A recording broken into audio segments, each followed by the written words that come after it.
when I get these phone calls, if it's a listing, these people are literally asking me when I can go to their house.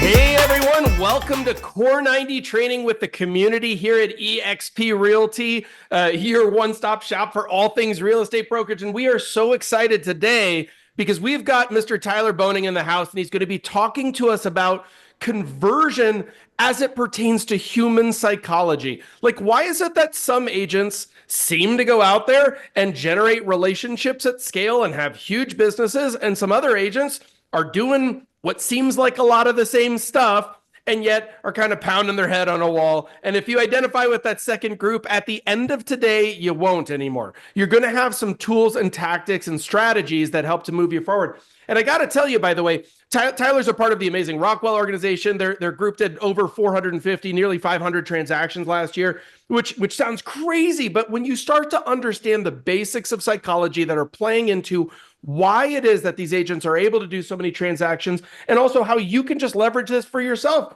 do this in your own business. It's awesome. So we want you to be a part of that. And also, by the way, just a quick shout out for anybody who missed it this last week. We had an incredible set of announcements from our leadership when they were out ringing the opening bell at the NASDAQ. That was awesome to watch. Great to see our company being spotlighted at the head of kind of the financial megalith out there. It's really fun. And then all sorts of really great things coming in. We've got some unbelievable industry-shaking human beings coming into eXp right now. And I don't know if you've seen all that, but there's some big stuff. Some of our top competitors lost some people to eXp this last week. That's great. But of course, we just want everyone to succeed. And this is the place that helps you to do that. So that's really exciting. But I wanted to give that a shout out. Tyler, let's bring you up on stage. And I know that this is a topic that you're super passionate about, which is helping people to understand the psychology behind why some people move forward and why others don't. How did you end up being so passionate about this topic? I guess it pertains to a little bit of my history. Like the beginning of my work world began in construction, and that was like when I was mostly a kid. But I spent many years in the restaurant and food service industry, and waiting tables and bartending. Interesting. And I guess I've always kind of put that in my brain as, when you're waiting a table, when you get there, like you got 15 seconds. How do I become your best friend? Like 15 seconds or 10 seconds or less. Like, what do I do? What do I read? Like checking people out. And because when I started waiting tables, it was ages and ages ago, but it was like $1.25 an hour.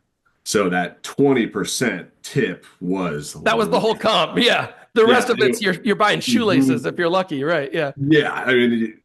So that was like a huge thing for me for a long time.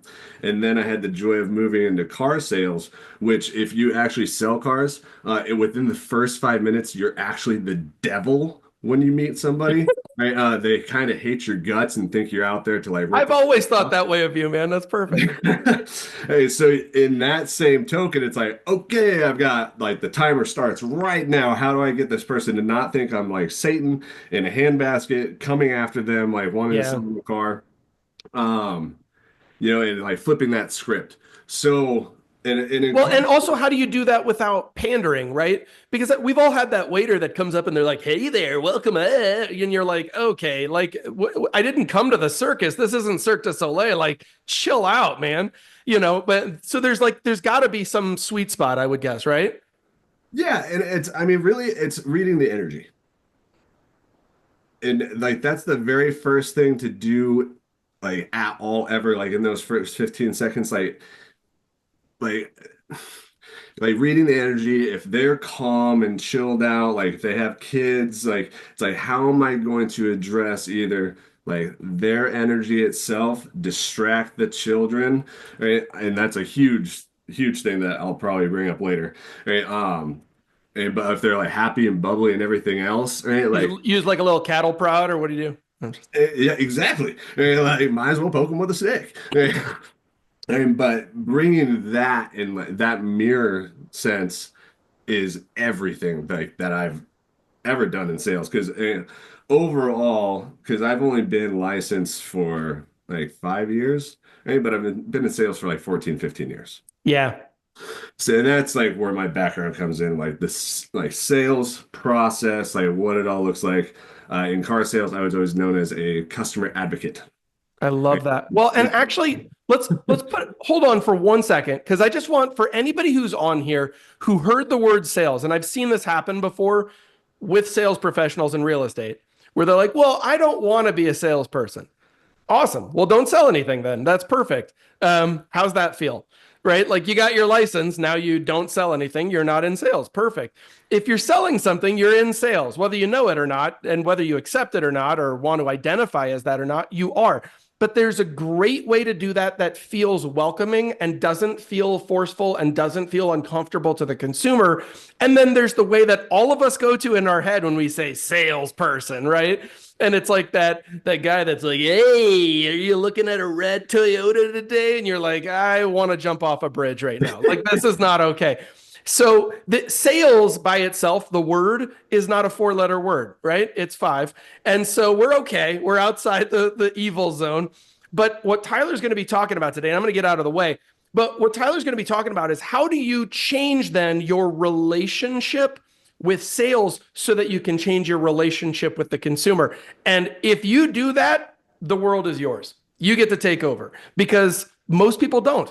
They feel uncomfortable. And as a result, their discomfort transitions over to the consumer, and sales, unfortunately or fortunately, is a transfer of energy. If your energy is weird and squirrely around this concept, then it's going to be weird and squirrely for the consumer, which means they will move away from you. If you notice that happening in your business, we're going to talk about how to fix that today. Okay, Tyler, I'm going to mute myself and get out of your way so you can jump into your content because I know you got stuff to talk about. Thank you so much for being here. Guys, this is awesome. I'm excited about this topic. Yeah, so I mean, the biggest, I guess that I would say like the biggest key to like my success in any kind of like psychology standpoint or sales standpoint or anything like that is like back in the day, like, dude, I hate cars. Cars suck. Cars are stupid. It's a simple A to B. Like, what do you want? Right. And even now, like, I mean, personally, honestly, I really don't even like houses that much. Right? Like, I mean, sometimes I walk into a house and think it's cool, but it's all about the people. It's all about the relationships. And with that, I mean, from the get-go, you have to really like read somebody. And I wanted to start out kind of talking about disc profile, um, because I want to actually see in the chat. I'll even open the chat. Right? How many of you people have done the deed on actually researching what disc profiling is? Say yes or say no. Raise your hand or put it down, whatever you want. Right? I'll spin up a quick survey and send it out to everybody. We'll see who's taken their disc or has at least checked into that. No, and it's a fantastic thing because a lot of people I talk to, and they're like, "Oh yeah, like I keep meaning to do that," and blah blah blah. Right? And in certain situations, I'm like, dude, like you probably just watched like you probably watched the freaking Bachelor last night. And like you invested an hour and a half of your time into that. Like when this is going to take you 30 minutes and it's going to make you better at your job. Right? Right? Like it blows my mind. Right? But I suggest it to everybody because if you understand the disc, you don't just understand how to talk to people, right? You can always know what to expect. Right? Because can I share my screen, Jeff? Is that You open? can, and we just got results back. About 90% of folks are at least familiar with the disc as a concept. We didn't dig much deeper than that. Okay. So, I mean, looking at this, and of course, I made this thing just kind of hit some bullet points. And but like down in my corner there, disc the shit out of everyone you talk to. Like you are fooling yourself if you don't think it's an important thing. Because what I want to address, right, is this right here. If you know on D, I, S, or C, and I know I put it on the right. I should put it on the left because all the people's little pictures pop up on the right, so you'll have to move your camera over, right? All that little fun gallery stuff. Right? But if you know how they're going to react to every single part of the beginning, the middle, and the end, and all the stressful things, right? That is your key to success. You know what to bring up, how to bring it up. And I want to leave this up there in case anybody like wants some like note stuff or anything like that. And because you gotta figure out how, and this is my biggest thing, of how to become someone's friend. Because if any of you think that you're like jumping out there and like finding clients or anything, I personally feel you're doing it wrong. Like go out and find friends. It's a lot easier to talk to a friend. It's a lot easier to make a friend than build up a client or anything else. And it's gonna be worth it in the end. But knowing whether to like speed up or slow down or take things easy, right? It really matters, right? Like in a buyer consultation, right? In a listing appointment, right? And that's where that mirroring thing comes into play. Yeah, because I'll engage people on their level no matter what. But knowing where they stand, like on the stressful side of things, like that's what's going to make you the hero, which is awesome. But all you got to do is make a friend. If you genuinely care about them, these things kind of come, or I don't know if it's this way or the way that I'm on screen. One of these directions, it's up there.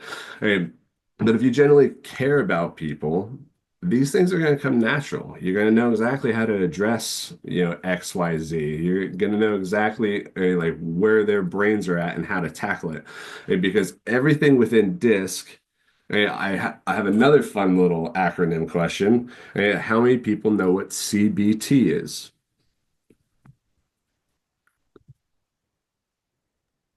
We're getting fewer yeses on that one, Tyler. So it's cognitive behavioral therapy. It's something, I mean, tons of different professions use it. Cognitive behavior therapy. Ashley, you rule. They, and what essentially that is positive reframing. Right? If you can positively reframe anything, and it's just like any other muscle that you work, right? Like you can get better at it and become second nature if you actively try to work on it. And it's just like, I mean, the easiest place to start is like with your spouse or your kids, right? Especially kids, actually, because they're just emotional disasters walking around. Right? Kids are, I mean, awful and great and crazy and all the things, right? But they have such big emotions if you have children or you're around children, I, I married a redhead. Don't tell her I said that on a recorded Zoom. Right? I mean, you got to be able to do this stuff. Right? But when someone says something negative, is like they're stressed out or something is like bad. What's a good example, Jeff, of like like yeah, I mean, any first time buyer, especially like they're just stressed out of their minds. But what's Well, no, it's a really great topic. And let me jump yeah. in right there because I hear what you're saying. Reframing negative self-talk is what CBD or CBD, that's hilarious. CBT is all about, right? So ultimately for sales professionals, right, this, while it can be a self-soothing or a relationship soothing, really truly what we're doing is we're trying to create accelerated relationships. So if relationships are already stress prone, has anyone ever had or experienced stress inside of a relationship before? Raise your hand if you've ever had a relationship, right? So ultimately that's going to happen. But if you compress the timeline of that relationship, where now we're trying to do this, it like speed dating, it can really create sales anxiety on the part of the salesperson and the recipient, and that fear of rejection on your side, and also even things like developing a growth mindset. So CBT, cognitive behavioral therapy, is part of how we reframe and understand that negative self-talk so that we can say things instead of I'm not good at closing, we say I'm improving with every call, right? And that's a very different way to look at how we're making progress instead of where we're stalling out. Yeah, you can address. I mean, obviously, yeah, it's a self thing for mindset and everything like that. I mean, but like like what's the old thing? Like if there's a whiteboard with a black dot on it, what do people focus on? What's the first thing you see? If there's a group picture and you're in it, what's the first thing you focus on? What's the first thing you see? You drill into the black dot, you drill into the like how you look. I mean, people are quick to think about themselves and look at the small things.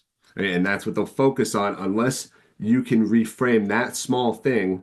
Right? into some things that are bigger. Like imagine, I mean, like I had a situation the other day where I helped an agent on the other side. He's like, dude, this guy's freaking out about the inspection. And it's like it's 1960s house, like all this chaos, or like he wants to do XYZ and like he's asking for this and da da da. And I was just like, hey, help, like if you don't mind me, like unwarranted advice, right?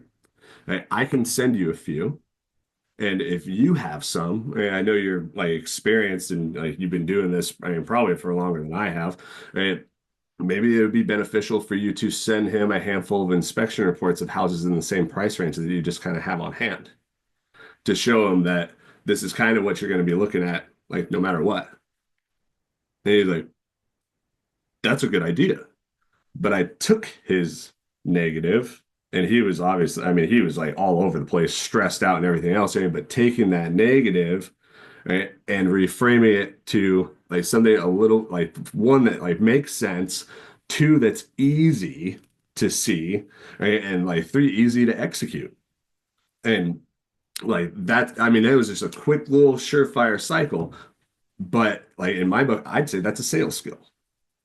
And just being able to positively reframe the negative thing happening like right there in front of me. Right. And I don't know. Hey, Tyler, Yeah. and there's a difference, or at least on my end, there's a difference between being what Lexi will call a Pollyanna, right? Which is like everything's okay, even though like the house is on fire and you're locked inside. That that's not realistic, and it's okay to acknowledge that things are stressful.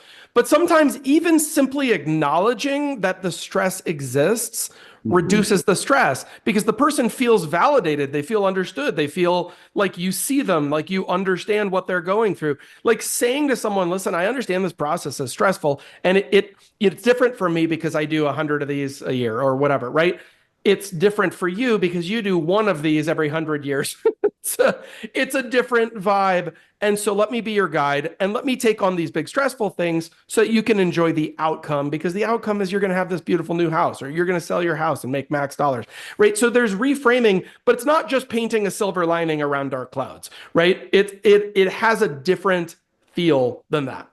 Yeah, exactly. And the biggest thing is like, like whether you're on a phone call, in person or anything else, and I heard somebody say it a little while ago, and I can't remember where I picked it up from, but I've been saying it constantly. It's like they're the driver, you are the navigator. That's it. And tell them that. Right? But being on the phone or in person, like this right here, there are only three types of questions.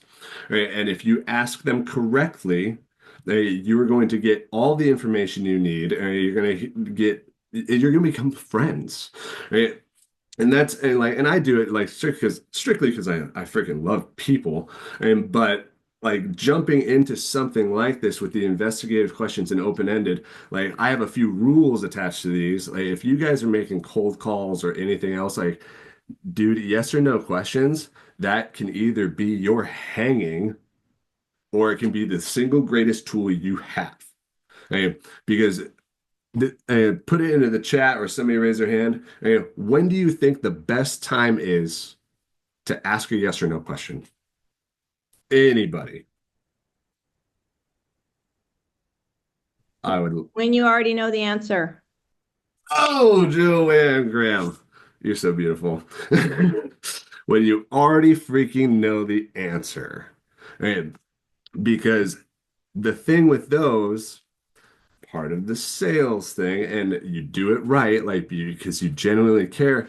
But when you start asking yes or no questions, right? You know how when you stand up and you're on the phone, people say stand up and smile, you can hear it through the phone. When you're asking yes or no questions, guess what happens? If you ask like 10, 12, 14 yes or no questions where the answer is just yes, their head is on a bobble. Like you're relating to them, you're acknowledging them, you're hearing the details, you're kicking it out and like putting everything together in like words they understand and all the things. And you're asking those things to really kind of button up at the end of a conversation, everything that you've kind of gone over. Right? But as you're doing it, they're saying yes. And it's just yes, yes, yes, yes, yes, yes, yes, yes across the board. Right?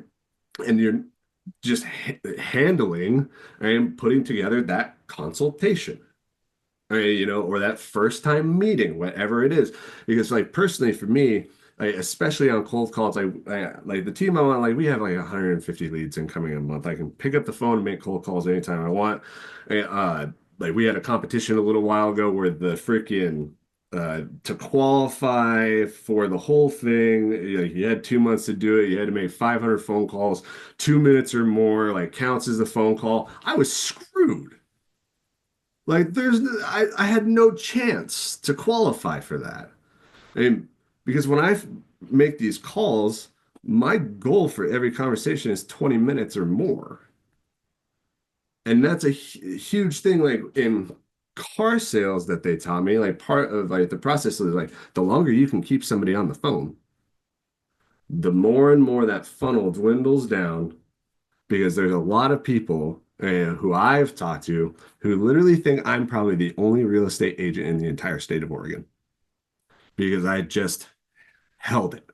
And the biggest thing that I really want to get across is because I am always truly trying to make a friend.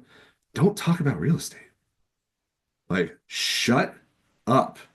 If you open with I'm at EXP Realty or KW, like, blah, blah, wherever you're from on this call, like once they know you're a real estate agent, get the hell out of your own way. Shut up about real estate. Yeah. Unless they are the ones to bring it up and like direct it at you, because it will come up again, but it'll be them who bring it up. Right? Because you're gonna ask the open-ended questions. Because for me, every time I'm on the phone, what I'm waiting for is one personal detail to latch my freaking hands onto. If they mention their kids, if they mention where they live, if they talk about what their job is, right? Or, well, we live close to downtown, blah, blah, that's what you want to talk to them about and get them to talk more about. And because those personal details matter the most. And their kids' names, what they do, and and you hear this like all the time. But if you just strictly focus on trying to like authentically make a friend, like some of my best friends in the world started off as Zillow calls. And it's nuts. And if you're just shooting open-ended questions, yeah, the yes or no are eventually going to come through, but your open-ended questions can be your investigative questions. You never have to ask. Like it drives me mad when I hear freaking people who's like, so what's your timeline to move? Who cares? If you make a damn friend, they'll keep up on your own time. You'll still be the person they call. I had a guy hit me up freaking like 2 weeks ago, and who I couldn't even remember because I accidentally didn't save his name in my phone. Don't tell my business partner Jake Rothwell because I didn't put him in follow-up boss in the CRM and all that fun stuff. Anyway, he hit me up talking to me about this pinball extravaganza thing in Southern California. I haven't talked to him in like 10 months. I showed him and his wife one house. And when they came from North Carolina, I showed them one house. We spent 2.5 hours there. We were done with the freaking showing. It was vacant. I wasn't being a jerk and not letting sellers come home. But like we were just chilling. And that's what I wanted. And like hung out and broke bread essentially, figured out video game stuff, all that. I mean, even to that extent, like if you just like go out there and like make a friend of it and you have the means to it, like at the tail end of something, they're like, dude, there's a freaking like pizza place right down the street. You guys want to go there? Because guess what? They're gonna bring real estate up eventually. Well, and by the way, I just put a list in the chat here for anybody who's on the call live of all the types of things that you could bring up. And this is not everything. There's no such thing as a comprehensive list, but things like your spouse and partner's name and occupation, kids' names and ages. A lot of times we do try to go straight to real estate, and that's part of what feels inauthentic. I feel like for people, because they realize that you're just there to take something and you don't care about them. And there's that old adage, right? Like people don't care how much you know until they know how much you care. And we're like, yeah, but I'm just, your surgeon doesn't do that. Yes, but there's a defined relationship with your surgeon when you walk into the surgeon's office. He's got the next appointment starts in 10 minutes. You're there just to get an idea of what's going on. Their job isn't to be relational. But part of the reason why we're paid like surgeons but didn't have to go to medical school is because we have this relational component. Now, I'm curious for you, Tyler. So, not everybody's a high I, right? And you are, which is great. So, you love winning with and through people. But if you're dealing with a high D and the high D is like, let's just get down to it, I don't want to be your best Oh, friend. I love Like, high how do you D's. hybridize these two things, right? Oh, dude, high D's are my favorite. Straight, simple, to the point. It's like if I try to be buddy buddy with them, like I'm the first person. It's all about mirroring. I am the first person to drop an "fu" back, and I'm the first person. Like they'll be like, "Yeah, well, I want to know like a couple questions about this." I mean, I made it. Dude, God, his name's Thomas something. I talked to him last week. He was asking, he was like, I got some questions about this property in Jacksonville, but he's a super high D. And I thought, told him, I was like, dude, the place is a piece of shit. And like, that's it. And call me when you find something better. And since you didn't want me to set up a MLS search for you, and you didn't want me to do anything extra for you, hey, call me with something viable. I'll give you all the information. Well, but that's a POS. And he was like, well, uh, you know, uh, what's an MLS thing look like? And just call them out, call them out, call them out. Like that's the most fun. That's the gold, because you can get straight to the point. Like there's no bothering about anything. But the thing with that is that's how you become their friend because you're not afraid to throw it back at them. You're not afraid to go toe to Right. toe. It's alignment, right? Yeah, dude. I mean, like, and like more than anything, especially at Heidi's, like, they're gonna love that. They're gonna love you because you're like one of probably 50 people they've talked to in the last 3 months who are willing to like call them out, say it how it is, not care at all. And one of my listings over here, I beat out one of and I say like, oh, I beat out one of the best agents in town. He's one of the fanciest agents in town. And but I got the listing, and because when they talked to me, they said a couple things that they weren't like really a big fan of, and I flat told them that, and he's this guy John is a super high D, and I was just like, well, John, like I was like, I'm gonna tell you what, I will show up on Sunday, and you're tossing out all these numbers and everything else. Like I'm gonna tell you frankly, like I don't really give a shit. And I am gonna run the math. I'm gonna come there. I'm gonna tell you what the math is. And take it or leave it. I don't really care if you hire me or not.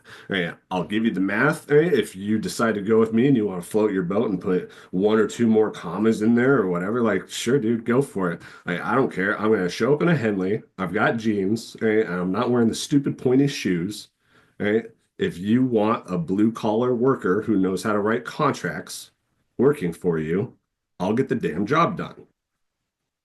And he was like, does 2 o'clock work? Abso-freaking-lutely, dude. I'll be there. Don't worry about it. And but that kind of thing too, like being freaking real. And and yeah, so that's a whole big thing. I And to love me, it. We lost your screen share, by the way. Sorry about that.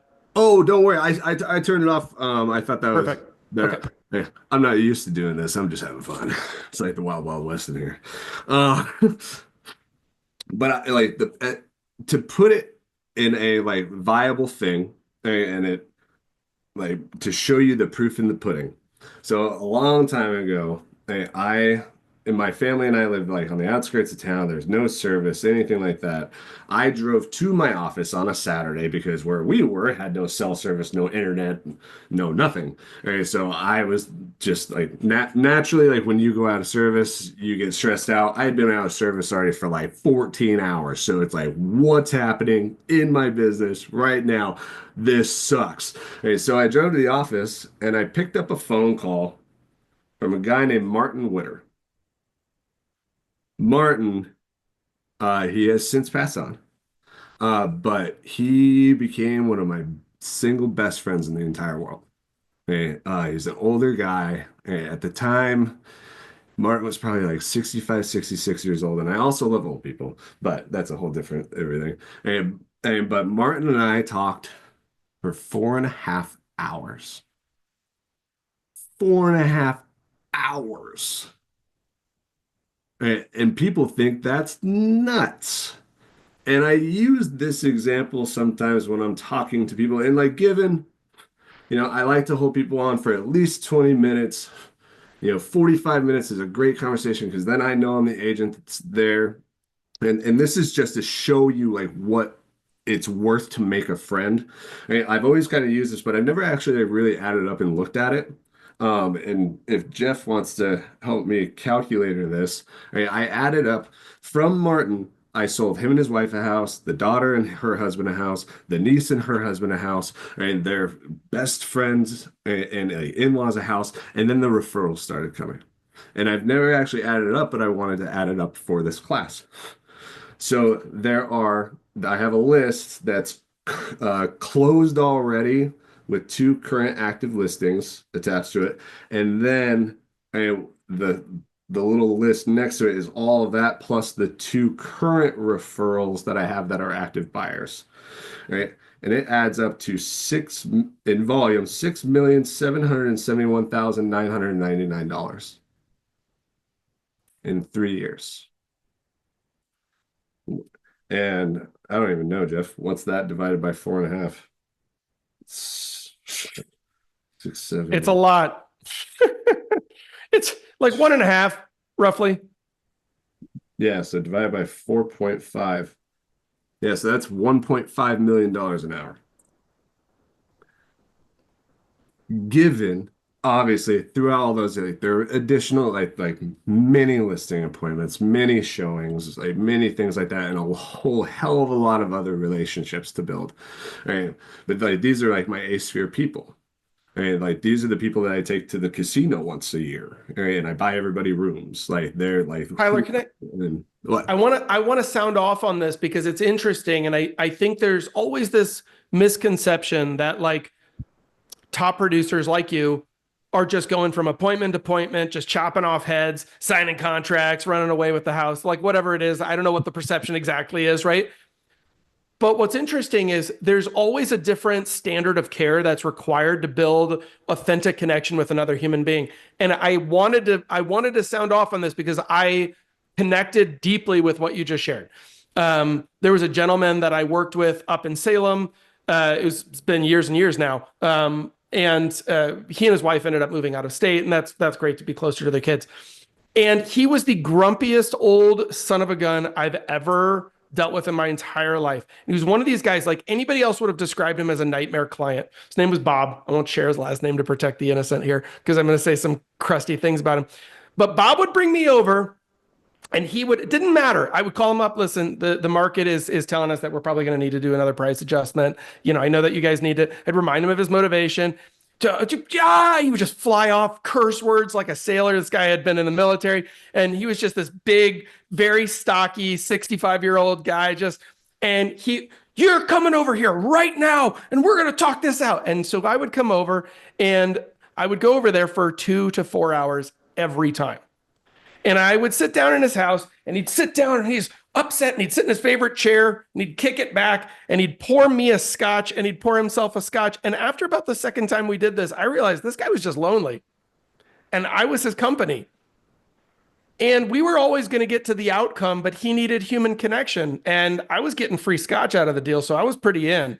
Plus, I love a good argument. So I went over there, and we would just hash it out like 2 tigers fighting over the same tiger toy. I don't know what tigers fight over, and it was hilarious. And at the end, he'd go, all right, we'll do it, but just this one time. It's like every single time. It was the same, right? And it was hilarious because I started to realize for him, this was his favorite part of the week, is having another human being come because he was lonely. And so it's challenging as agents, and I would never take advantage of that, but it's challenging as agents to remember that even when your clients are showing you a behavior that by itself with no context and no empathy, you would describe that behavior as shitty, right? Like, oh, what a turd. This guy's a jerk, right? but maybe they're not a jerk. Maybe they're lonely, or maybe they're scared, or maybe they're frustrated, or maybe they've been taken advantage of before. And by doing what Tyler's talking, when Tyler says make a friend, what do you do for your friends? You extend empathy, right? If your friend's being a jerk, you try and figure out what's wrong. You don't just cast them into the abyss. And I'm hearing you say that, and it really resonated with me. Thanks for that, man. This is really good stuff. Good. I'm glad. And yeah, and it's just now I'm gonna change this view back because I'm staring at a giant version of myself and it freaks me out. Um, but that kind of thing, like with those open-ended questions, like that's why I say like genuinely care, because I mean, raise your hand. I mean, like, and this is like an honest to God question. Like, how many of you have clients that know that you would absolutely walk through hell and fire for them? Because that's where you want to be. And that's where you need to show up at all times. Right? At least that's how it is like, in my world. I can tell because you just got emotional when you even said it. Yeah, and like those people, I mean, and like their names are like some of the most treasured things in my entire heart, and like they mean more to me than a lot of people in the world. Um, and I also have like a couple other like really dear friends that I've made over the years who've, sparked in like the volume side like 5 or 6 transactions or whatever, and I'm like very super close with their families and everything. I what's like the marrying people word? So I have got a little emotional where you marry someone officiated. Hey, you're an officiant. A Zillow call turned into 3 transactions, and I officiated their wedding. It's because I love them, and they know that I would do anything for them. Yeah. So and I want to like make sure you note that I know I sounded a little emotional. I love these people so much. Right? But that's sales for me. So don't think sales is a bad freaking word. Shut up. And for me, I say get out of your own damn way. Right? Because that leads into like this psychology piece.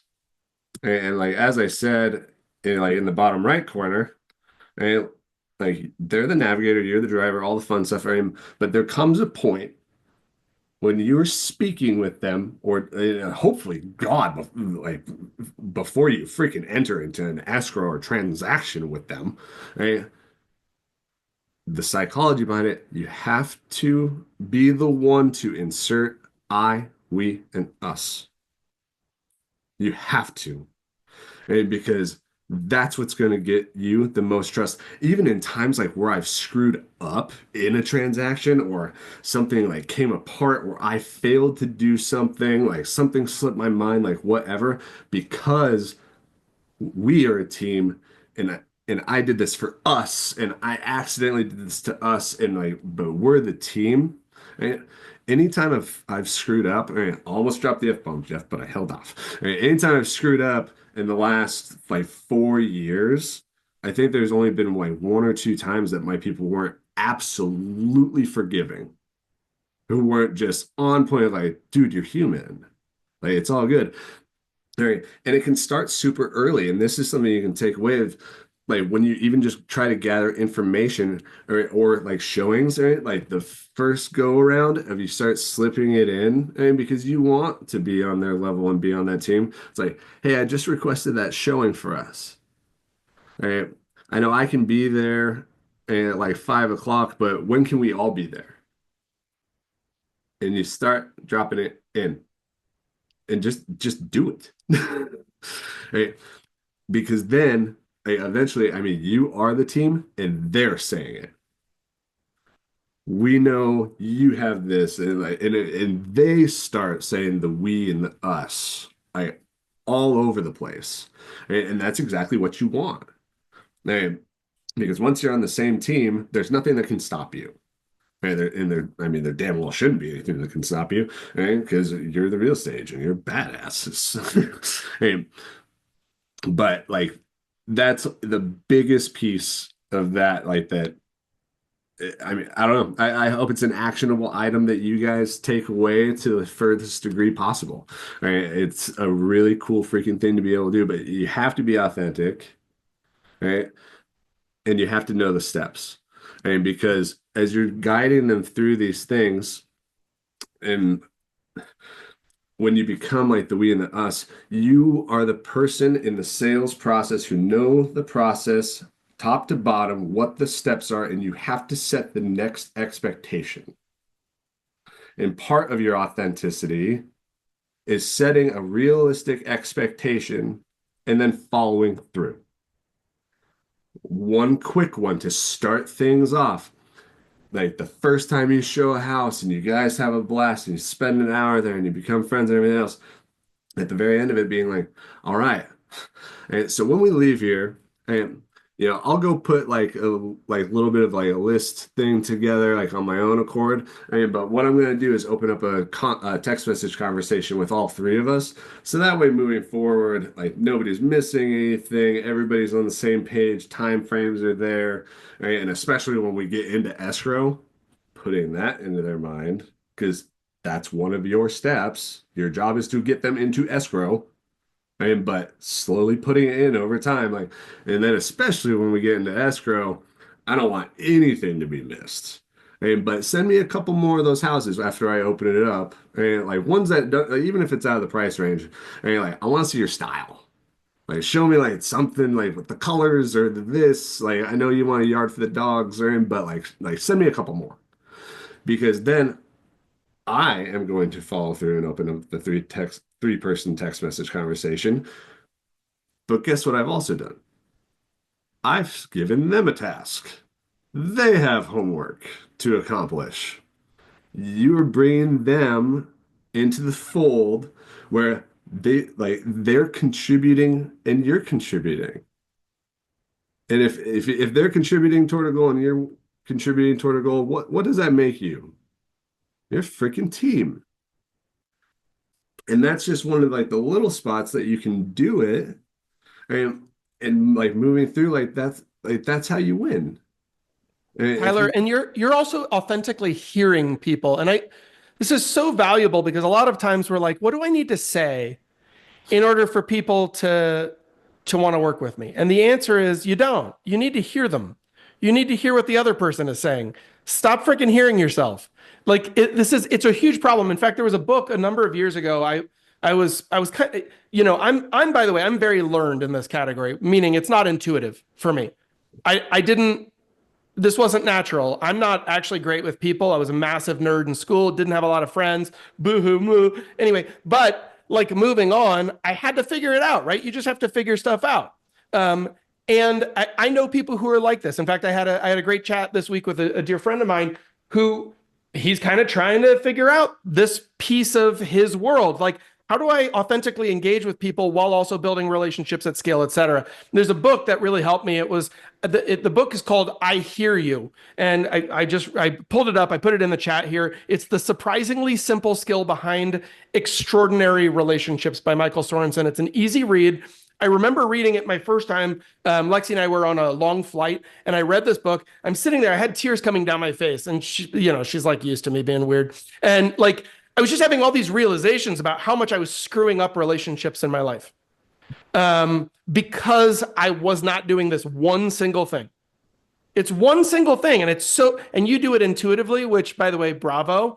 And you're talking about it today. But for anyone who wants to dig deeper, by the way, go grab that book, check it out from the library or buy it, whatever you want. But great read, and it'll go even deeper into this category because you're truly hearing people. Are you not, Tyler? absolutely. And it comes from that love of people. And I mean, people drive me nuts, and sometimes, some days, I despise humankind, for the things they're doing to me. But anyway, if you love people, it's gonna come naturally, and that's where like the power of referrals comes. Because like a couple weeks ago, Jeff asked the question in one of these core nine is like, how much of your business is like repeat business and referrals? And I am referrals. I mean, I have some repeat business during like, course over time and everything like that. And I have like my like a nice sphere now and like this like referral basis. But between referrals from people and also agent to agent referrals, it's insane. But it's this kind of genuine care, like I said, like that proof is in the pudding thing and da da da da. Like the listing that I had mentioned, it's like 4 blocks from my house. That's why I keep pointing in that direction. But like this guy. I got a random phone call from this dude, Jimmy in Portland. He's he asked who knows someone in Southern Oregon because his mentor's neighbor's parents passed away. They needed to sell a house. Who's in Southern Oregon that we can use? And Jimmy asked up his like line of like EXP agents. Like I still don't know who said my name. Jimmy doesn't know. He just kind of mentioned, like, he was like, "Oh yeah, they just said you." So I called you. And, people that I've got working on a pre-approval right now. Some agent in Arizona at some boutique brokerage named Brittany gave me a call out of the blue, and she's like, "I heard you're just the person to talk to." And I'm not going to question that. I'm not going to poke the bear. What's going on? But she just got my number out of nowhere, and I have no freaking clue. Like any point, and another listing in Klamath Falls, like it's been happening more and more, and you get what you focus on, right? And and like I want relationships. Like that's all I seek. That's all I desire all the time. Like I want human connection. Like that's it. And so that's just what I kind of find. And but that's proof is in the pudding. Like go make a damn friend. Like it's just so real. And that's where I'm gonna pull the little share screen fun back up on this is like where I feel like you guys want to know how to convert people. There's no difference between conversation and conversion. And if you think there's a difference, you're in your own damn way. And like that's it. That's all. Because with all of this stuff, and like this is how you should treat agents too. Like this is where the agent to agent referrals come in. Care about the agent. Truly care about their people so that no matter what, if you're doing this, right, like my goal is always to be like, it's like you're referring me like your son and his wife. I'm gonna make them like me more than they like you, and you're giving them the damn down payment.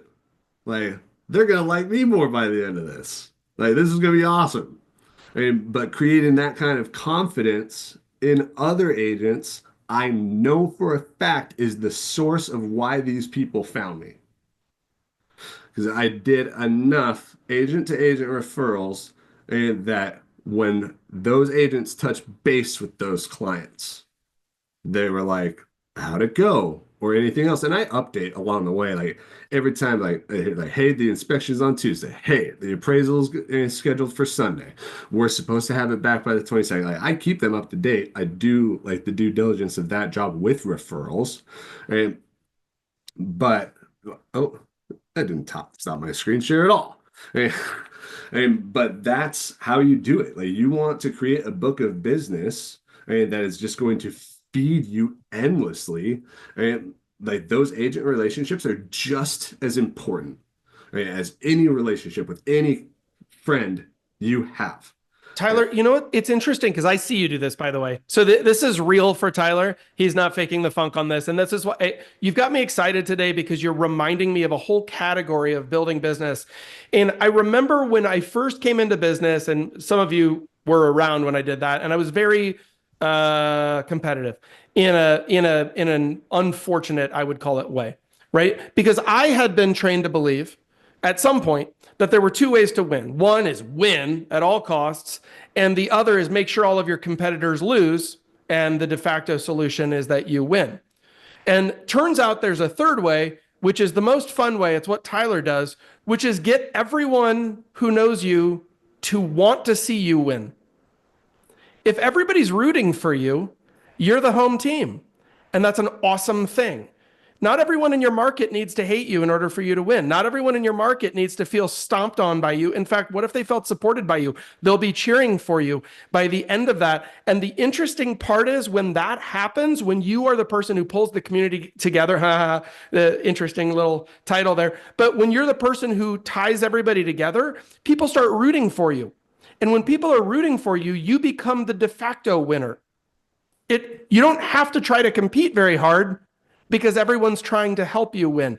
And there's an interesting piece of that Tyler's talking about today. When he says everyone needs to become your friend, that is actually a true statement. And you can do this at scale as well, right? There are friendly behaviors, caring behaviors that people respond intuitively to with reciprocity. Cialdini, right? John Sellers was talking about Cialdini the other day, which is a gentleman who teaches at Arizona State University, wrote a great book, Six Principles of Influence.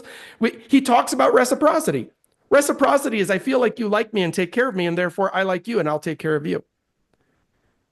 It has to start with you, by the way. It won't start with them. Yeah. And the biggest, I mean, there's a couple little things that I like want to make a good note of. And the biggest thing you can do is get out of your own way. And I mean that in a way of like I mean, raise your hand if you've ever been like nervous to talk to somebody. Like, have you ever been nervous to talk to somebody, like nervous to make the call, all the things? And like I've gotten more FUs like on the phone or anything because like my goal is a 20-minute phone call. Dude, I mean I'll drill through like 9 phone calls, 4 FUs and everything else before I hit that person I talked to for 45 minutes. Yeah, I still owe you an apology on that. Sorry about that, Tyler. And but like working on taking it that step further and like asking those right questions and to like move that bar forward. It's like if you want to do an actual real-time thing in practice, and it's something that I tout to a lot of like newer agents that I've coached over the years, right? It's the grocery store rule. And like go out and try it. And there's someone in there and that once you do all your little stuff and like they're paid to ask you how your day has been. And this is something that I know Joanne is like awesome at, right? Because she's mentioned it before. But like practice on the grocery store, people. They ask you how your day was. You can authentically and genuinely be like, "Oh man, like, I'm doing pretty good. I'm a real estate agent, and I've been to freaking like Ashland and Grants Pass. And like, this is honestly probably I think like the third county I've been in today, and I'm like 10 minutes home from home, so I'm awesome. How are you?" Like they're not saying it because like it's something that drives me crazy with agents. They're not saying, "How are you?" It's like, "Well, I'm a real estate agent. Would you like to buy or sell a house today?" Oh, no receipt, please. Like, and it drives me nuts. And that's like a similar thing. Like when you ask for referrals, like in the beginning stages, especially cold calls and stuff. Like if you keep somebody on the phone, because like it drives me nuts going into my office and hearing agents talk. And this is something I really, really want every one of you to take away. Right, is like when you're on the phone with someone, I'm sure you've heard it, and like oh you like these order taker conversations is like oh you're not well okay. Do you have any friends or family that are looking to buy and sell in the next 6 months? Oh no, you hate my guts? Oh shit, he's not even there. Oops. Like, like what a waste of a phone call, dude. You had him for 5 minutes. He just mentioned his wife and his kids, and he mentioned his job and where he works. And like, and if you latch onto it and you keep him on the phone for 20 minutes, and like when you feel it starting to like end, and like, and this is the thing, like if they're not interested in buying real estate, then it's even better because they don't want to talk about it and you know they don't want to talk about it, so what's there left to talk about? Open-ended questions and talking about themselves. Get them to talk about themselves, right? And hear them and love them, right? Because then at the tail end, what's better, this little so do you know anyone, or the flip side of like, oh my God, oh Jeff, dude, no, I know you gotta go. I know you said it was only gonna be like 10 minutes, and I said it was only gonna be like 10 minutes, but I gotta say, like if you like I don't know. One, we need to get coffee, and like that'll be super awesome because you said you're off Fridays, right? And let's text and like see if we can figure out something for noon on Friday, because it'd just be a hell of a lot of fun. Coffee's on me, but like God, dude, like anyone that is in relation to you whatsoever, like holy smokes, like those are the people I want to work with. Like if you know anybody who's doing any kind of real estate crap, like let me know, because like I want to hang out with you people.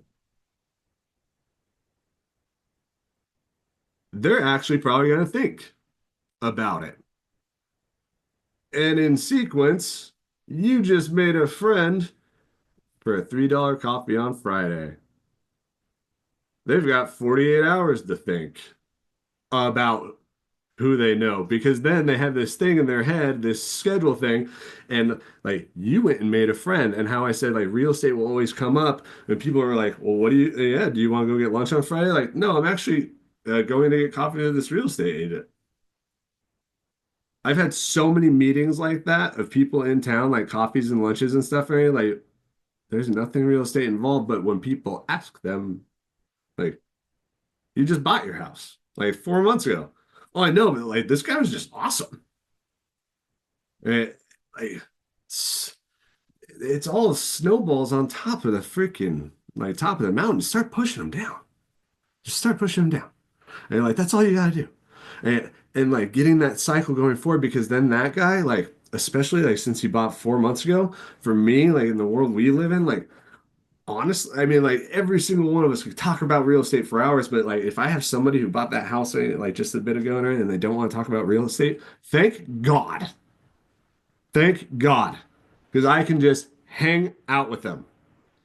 We can talk about video games, and we can talk about the kids, and we can figure out like play dates. And I can talk about how, like the middle child of mine is the destroyer of dreams for the smallest child, and like all of the things involved in real life because that is all that matters. And like you're part of their real world. You're not some person freaking coming in just to do the real estate transaction that they don't want you. They don't want that in their world. And especially after like all the COVID fun, I mean, like I'll keep my personal opinions about that to the side.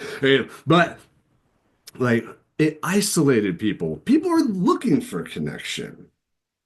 Like, so don't be stupid.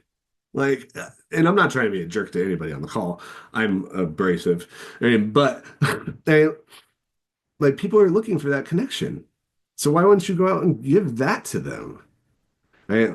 Like, go out and just like your real estate license is on the side, dude.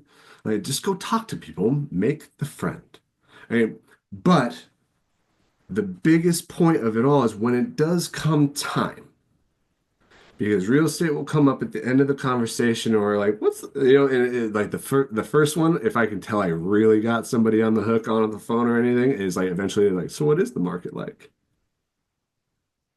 And it's like, and, like I'm having fun still, and like tout some knowledge, right? But because like the thing is like you want like I always at least want to keep it short, but when they do start asking about the market, what interest rates are, all those things, right? Dude, I turned from the steel toe boot Henley SOB into the fanciest, most badass real estate agent while I answer that question in 30 seconds. I can tell you exactly what the market's like. Da, da, da, da, da, da, da, da, da. And I become the professional. Like, and then add it and end it with like, and yeah, man. And so that's kind of just like my day to day. And what'd you say you do for work again? Because every time they do ask about real estate, knock their damn socks off. And because then like you're putting yourself up like this is the coolest human being ever, and damn, he knows what he's doing. Man, like that's a pretty good combination to have in someone's mind because if that's there, especially in that conversation where you throw out the referral thing and you actually set up the coffee or lunch date with someone who does not want to buy or sell a house, right? And they're talking about it to their friends and everything else, because you know what that conversation on the other side turns into, because it's all psychology, is when someone they know does talk about real estate, they're not that go lucky. Hey, hey, I've got a real estate agent for you. Everybody has a real estate agent for you. They're like, dude, my friend Tyler is amazing. Like, you're not gonna believe this guy. He's gonna be able to I mean, he fights for people. Like, he's so awesome. I mean, like, he brought my kids, I mean, like, birthday gifts, and like in December and everything, because his daughter's.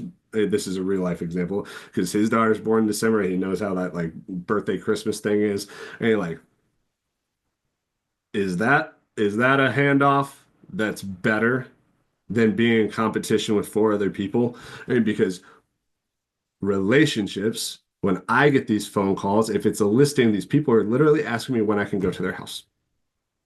They don't ask any questions when they're those high-end referrals, because of those high-end relationships.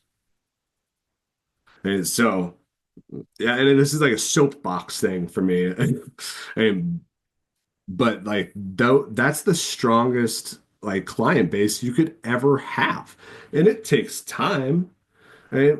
But it's so freaking easy, right? Like, just care, right? And I mean, and even in the sense of like, how many of you, I mean, we all have like the concept of like showings and stuff, right? Like, and this is like a tip of the trade, right? Of like way back in restaurant days, right? Like, how many of you, and to be honest, I mean, like, hate when freaking like clients bring their kids to a showing? It's a little stressful, right? Right? I see some nods. Right? Dude, go hang out with the kids. Right? Just like in a restaurant, if you're hanging out with the kids as the waiter and you distract them and you're like fully like doing the thing with them and just like letting the parents actually have a quiet minute to do things themselves, they're going to love you more than life itself.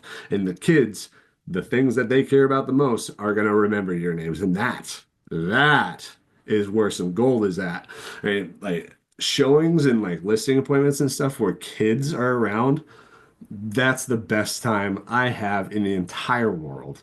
I mean, that's where you make the best relationships, right? Like, to care about the children, right? And like let mom and dad do their thing. Right? Like, I ain't gonna, like, they can go talk about the house, do whatever and everything, and come back to me like hanging out with the kids and chilling and like making jokes, right? Because then eventually they'll just come back probably and just be like, "Hey, do you got a tape measure in your truck?"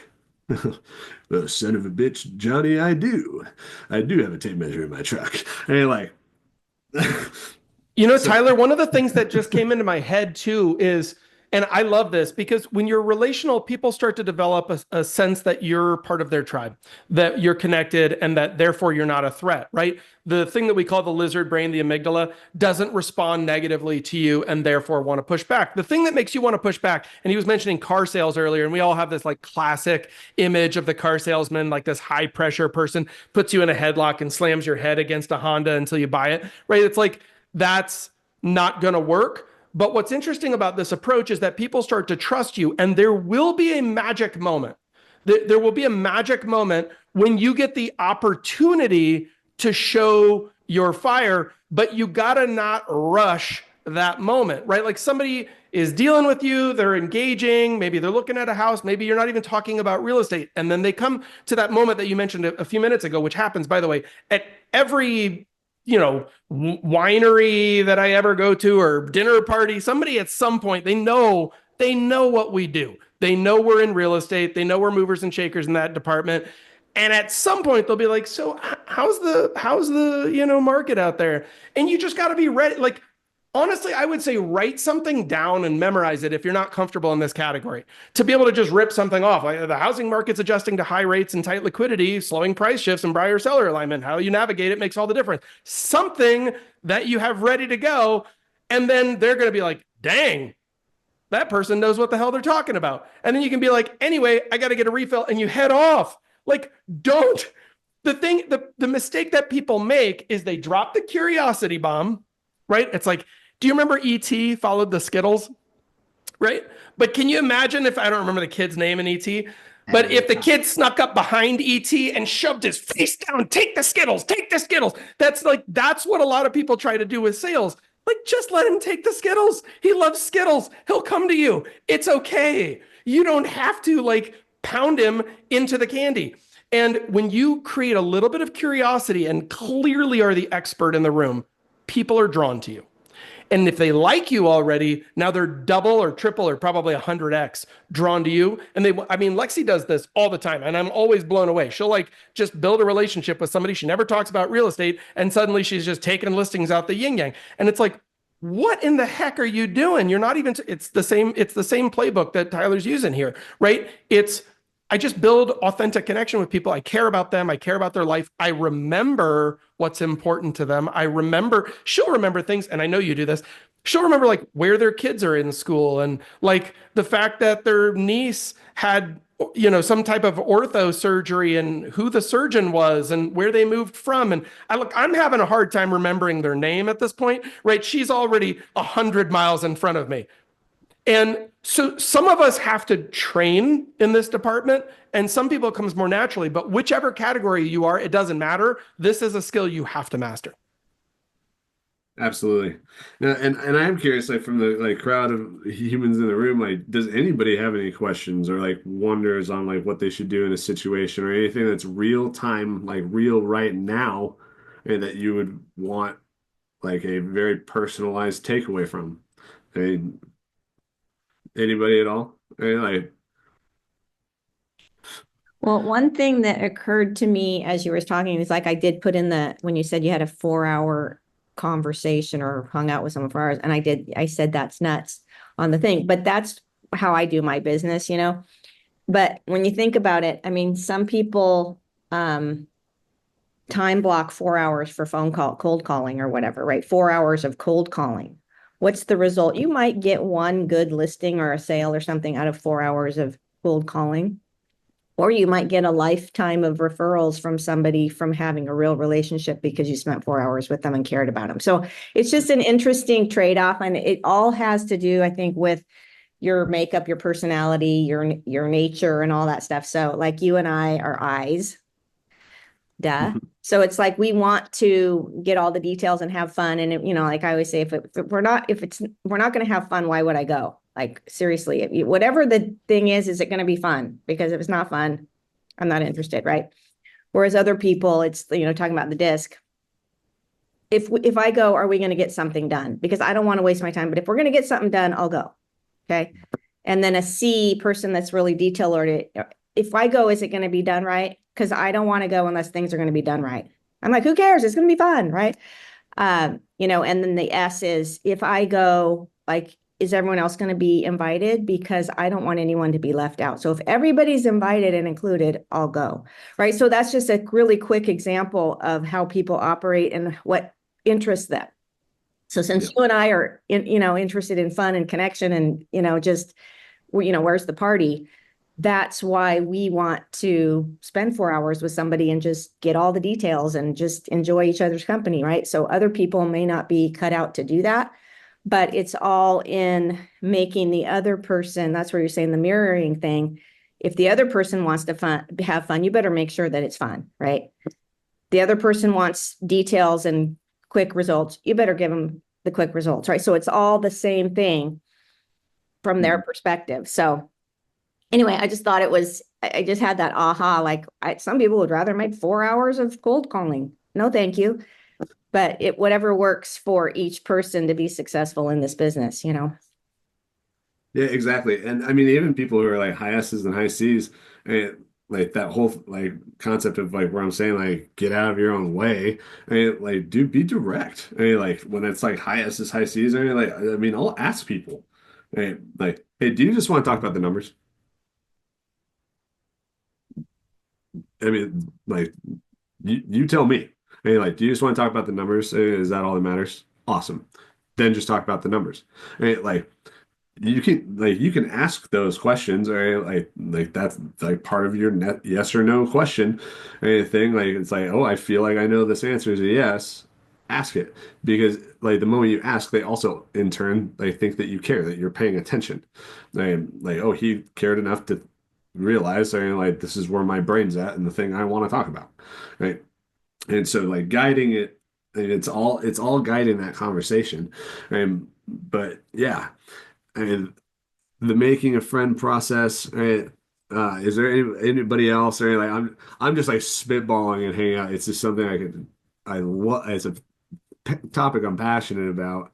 And but yeah, I mean that's real sales in a nutshell, I'd say, because I mean you have that kind of relationship, then you take people through the process. Right? Like you know what the steps are, you know what to do, right? Because a lot of people sometimes I'll say something offhand like oh like sales, and you're like, well, I don't want like sales and da da da. I'm like, no, it's your damn job. Right? It's your job to know steps 1 through 10 to get to the closing table. You know what's in their best interest. You know where to fight and where to pull back. And like you are the navigator. And that's way more important than the driver. They don't know when to freaking like they might be behind the wheel, but they could either kill you or stop at the red light. Right? Like you know everything to do and everywhere to go. Like you're the map. Yeah, it's almost like coaching conversations. Like Tyler, I know you have a lot of these with agents, and it's interesting to me. The number one question that I'll get from people is like, I don't have enough leads. I just need more leads. If I had more leads, like, well, what happened? What happened to the leads that you have? Well, I don't have any leads. Okay, well, open your phone. You have 7,000 contacts in your phone. Fantastic. So exactly how many leads do you think you're going to need before you can build some authentic relationships that benefit your business? Look, I know agents who probably have 50 core relationships, maybe 50, right? That might actually be 10 times as many. They might have 5, right? And those relationships have provided them with 36 transactions a year. That's it. Because those people are so passionate about that relationship. Like, who's somebody in your life? Think about this right now. And if the answer is nobody, then, adjust because it'll feel better. First off, people with relationships live longer. I'm just going to tell you this. And I don't mean a relationship with like you have a spouse. Like, if you don't have a spouse, get over yourself, fine, whatever. That's okay. Like, I'm not going to live as long. Yes, you will. Build a community around yourself. But you need to have people because people around people live longer, period. We just know that to be true. If you go study the blue zones, people live longer when we're connected to others. Even if you're like, well, I'm not that kind of person. Yes, you are. And you'll find out on your deathbeds. Like, don't fast track it. But here's what I'll advise. Think to yourself, who in my friend group or who is one of my relationships that's like my ride or die? Like who's somebody that would just crush it for me? As Lexi always says, who's somebody that if I called them and told them that my kid needed help in the middle of the night, they wouldn't ask questions, they'd hop on a flight to go help my kid because I couldn't be there, right? That's, for her, that's like the thermometer of like, I know that, and I can see some people on this call that I know would be those people, right? Like that's exciting. But when you start to have those people and you've built relationships the way Tyler's talking about, then what happens is people will actively be trying to help you. They will actively be trying to look for opportunities to benefit you. But here's the secret sauce, by the way. It takes time. You have to invest the time into the relationships, right? It's like gardening. Has anyone ever gardened? Like, here's a secret little thing that nobody knows about me. I love gardening. And what's interesting is when you go to garden, somebody tell me if this is a good gardening strategy. Throw a bunch of seeds out in a field and walk away. A lot of times I see agents doing this. Well, I talked to like 65 people. Well, freaking good for you. How much water did you put? How much fertilizer did you put? How much time did you spend? Did you work the soil? Did you spend the time required to make those turn into relationships? Because if you didn't, that's the effect of throwing a bunch of seed out in a field and then watching the birds eat all of it and being like, why don't I have a garden? It's like, because the bird just pooped it out. That's why. Somebody else has a tomato plant right now growing in their front yard that they're going to mow down. They didn't even know it got there because you're an idiot. And so the opportunity is to develop these real relationships, right? Exactly. And like one of the things I mean, this two big action items to really take away from this. If anybody hears anything I say today, like the first one, like, I'm not asking you or telling you to go door knock 150 freaking houses. Right? Like, take the damn 30 minutes to study the disc. Just figure it out. Take that time for yourself and for your business because it is the thing that will accelerate your business faster than you can possibly imagine. And but the second one, and there's probably some people on this call have like heard me say it before, and is the seeds to start. And because a lot of people are like, oh, I just started in this business or all these things like, oh, my sphere, well, I haven't talked to them in forever. And your brain is telling you like, hey man, like I know it's been 7 years. Like that sucks. Like that's a viable thought, and like that is real. I mean, like it's been a long time. And so, what's your job? Get it current. Right? Facebook is the single greatest tool you can weaponize to start planting seeds. Is those people that it's been a long time since you've talked to, if you have their phone number, awesome, because you can make a phone call. And if you don't, great. Facebook Messenger. And because people post about themselves all the time. Even if it's been 7 years, you can talk about right now. Their dog died. Their and I say that maybe because I 2 days ago part of that whole group of everything, the niece and whatever of my friend Martin, her cat died. Right, cat died. I reached out, called her. I was like, hey, I'm not going to take too much of your time. I just want you to know I'm thinking of you. And I saw everything about, this is going to make me sound like a jerk, and mittens or whatever. But I am thinking about you. And I bought a cute little Rainbow Road keychain thing that I just like mailed to her house. She doesn't know that yet, but it's going in the mail. Right? But like touches like that, because like those people that's been a long time, I mean, like all you're doing is reaching out for something current because you can so easily like, hey dude, like no, it's been a long time, I mean, but like I just saw, I mean, freaking Winston's going into middle school. That's nuts. Bypass how long it's been because that's a thing that's in your own way, and it might be in their own way too, so it's your job to bypass it for them. Right? But Facebook being what it is, right, is an awesome thing. And you want to have some fun. The people who are your A sphere, if nobody does this, you should spend like an hour on your phone, right? Go in there, your A sphere people. Like one, you should be adding all of your clients anyways to your Facebook page so they can see you like on a personal level, right? So he humanizes you, and that's what you want. You want to be humanized, right? But when you go into it, right, go into their profiles and all of their stuff, right, and click the little three dots in the corner, right, and change the notification settings to show you every time that they post something. So every time you open up Facebook or Instagram, they will be, if they've posted or said anything, they're going to be the first things you see. And it can be your A sphere, but you can target it better than that too. It can be the people that you want to get in with. You can befriend all the humans and make sure that you're commenting, liking, resharing, and all that stuff for the group or circle of human beings that you want to be a part of. Whether that's the golf club community, the multimillionaires, like whatever it is, do that. And but also like in turn of that, if that's your target thing, and like take note of this, who are the biggest and best real estate agents in your area? Go to their friends page.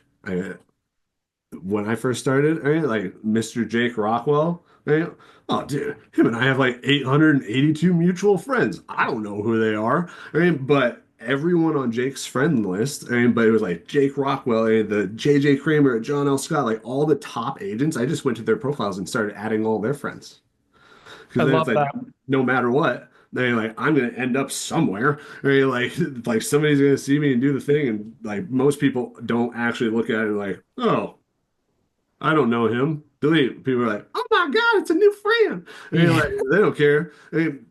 But Hey, add those people and then Tyler, target it.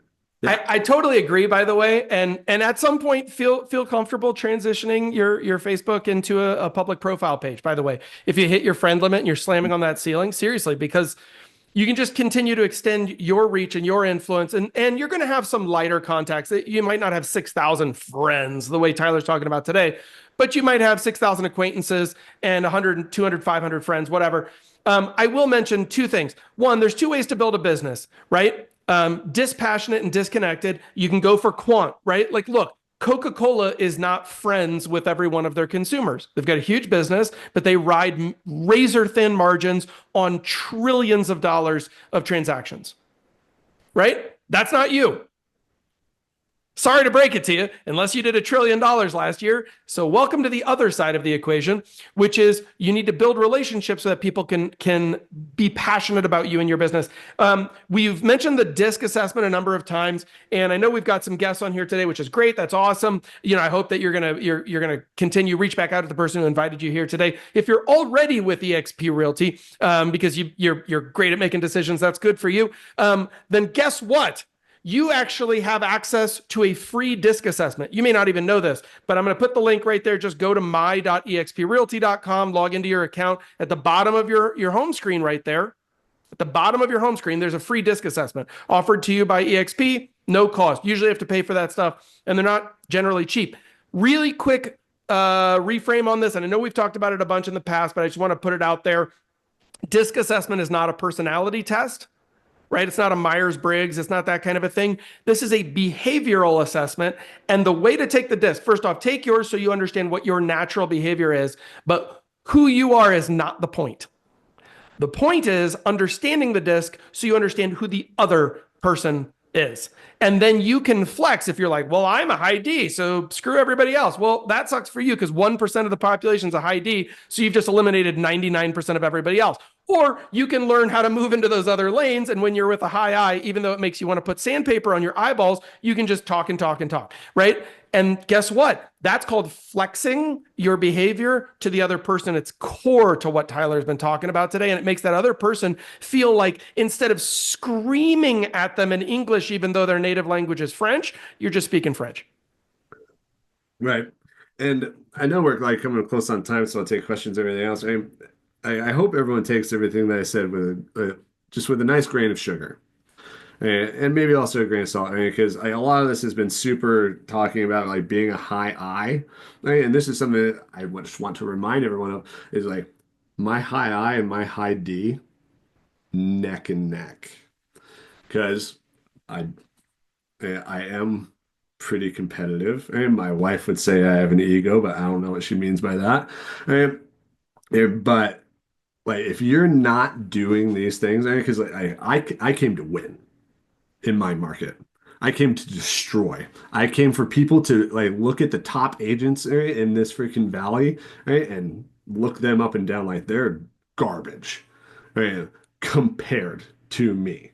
Right? Because if you're not doing it, I promise you, there's some asshole like me sitting somewhere in your market who is, right, and is like and is at because the thing is like it's taking market share.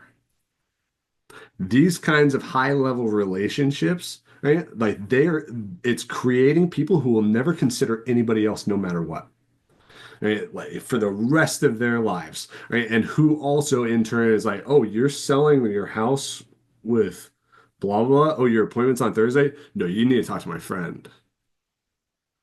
They like you're creating little freaking Liz warriors and Joanne warriors and Ed warriors all over the place. Right? But that's like the strongest like thing that you can have is like you and Dave, like I said earlier, will fight and walk through fire for each other, be there and like arms locked, like through everything because like those people, they are the most loyal human beings that you can make. You can make them. Go freaking make them.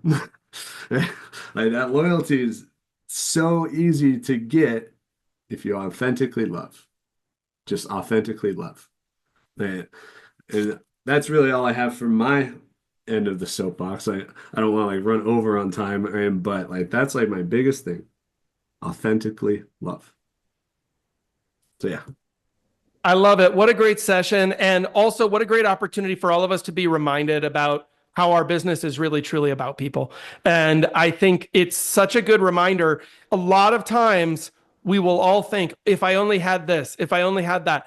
And the reminder today is you have absolutely everything that you need. It's up to you to do this behavior. And when you do that, it will all come back to you in spade. Tyler, awesome job today, my friend. Thank you so much for being here. Thanks, everybody, and we'll see you next time.